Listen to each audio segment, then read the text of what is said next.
I live with my wife in a 2-story house, and we've been here for almost 5 years now. But I'll never forget what happened last year. It still gives me chills. That day started off completely normal. Both of us had gone to work like usual.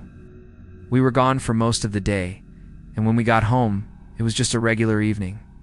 Nothing strange. We had dinner, talked, relaxed a bit, and eventually headed upstairs to go to bed our bedrooms on the 2nd floor.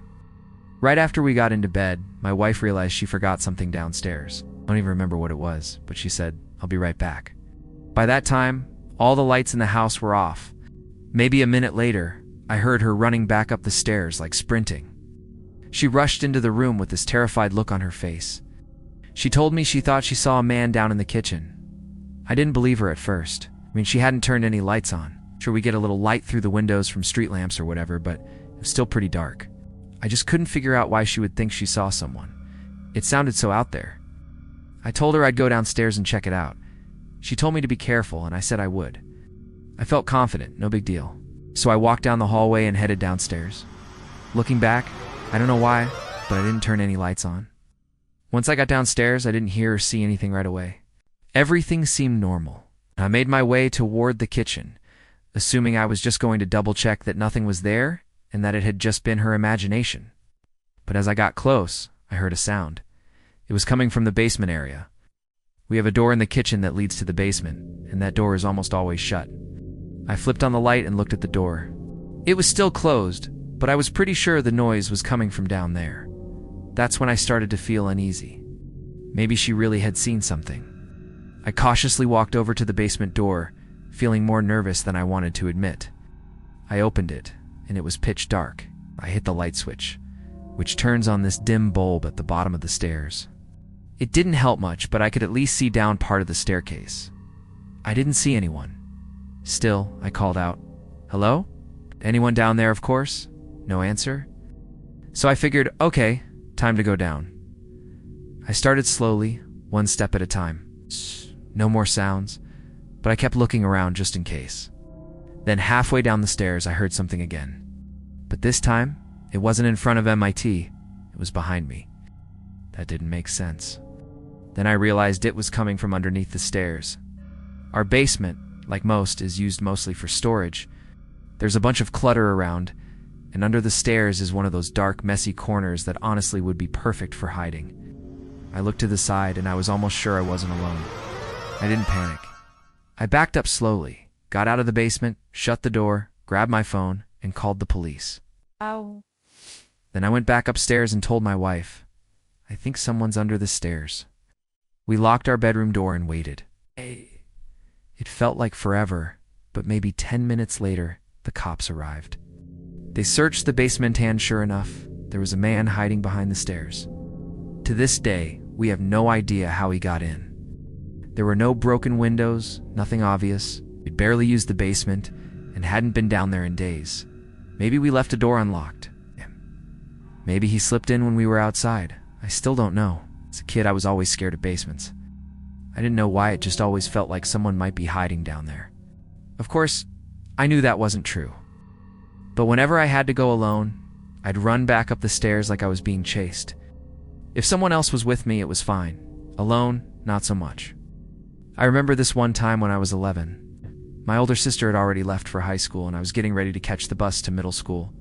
Both my parents had already left for work, so I had the house to myself for about 5 minutes. I was a last-minute kind of kid.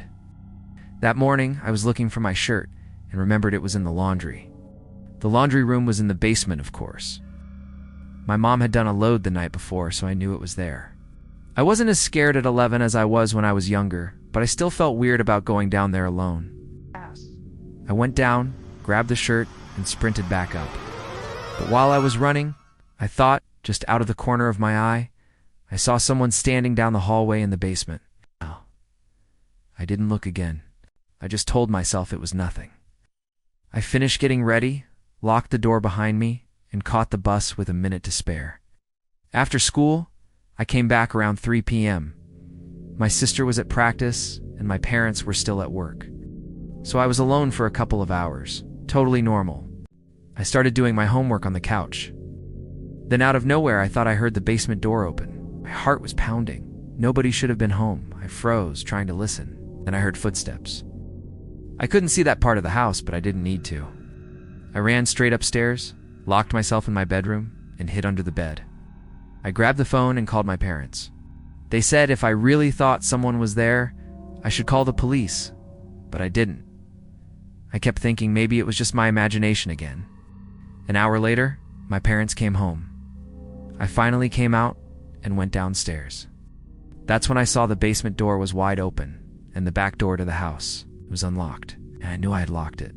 My dad checked everything but found nothing. Nothing was taken, no damage, just creepy. To this day, we don't know who was in the house or how they got in.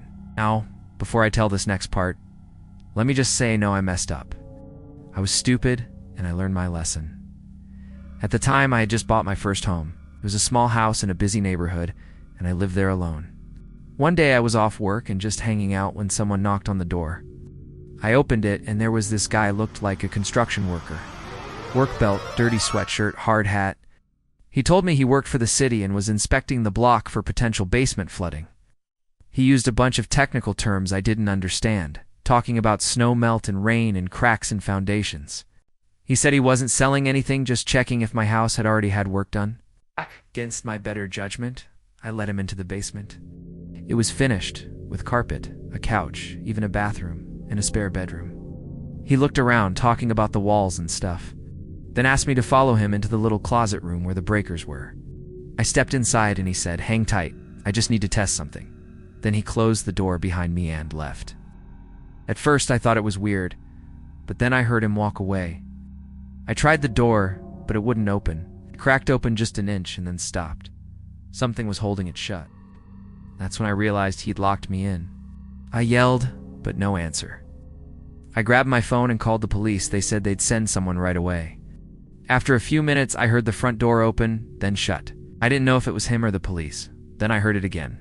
This time it was the cops. They got me out. Turns out the guy had tied a thick cable from the door handle to a pole. Then he robbed me. My wallet and some other stuff were gone. He'd disappeared. I gave the police all the info I could. Never heard back.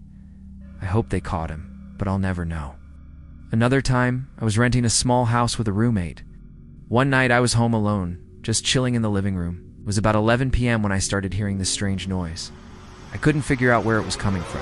It stopped, so I ignored it, but then it came back. I got up, walked to the back of the house, checked outside, but didn't see anything. Still, I couldn't tell if it was coming from outside or the basement. I really didn't want to go down there. It was unfinished, and we never used it, but I felt like I had to check. I went down, didn't see anything, but the noise continued. I walked toward it and looked up at the egress window. And there he was, a man, right on the other side of the glass. I jumped back in shock. He saw me and immediately started climbing out and running into the backyard. I grabbed my phone and called the cops. By the time they got there, the guy was long gone.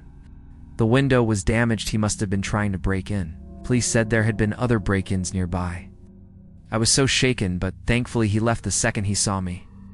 Last story, this one's from when I was 14. My friend Dante came over one night to hang out. We usually played video games in the basement since the TV was bigger down there. My parents and sister were out for the night. As we were playing, we heard footsteps upstairs. I looked at Dante and asked if he heard it. He did. It sounded like a person walking.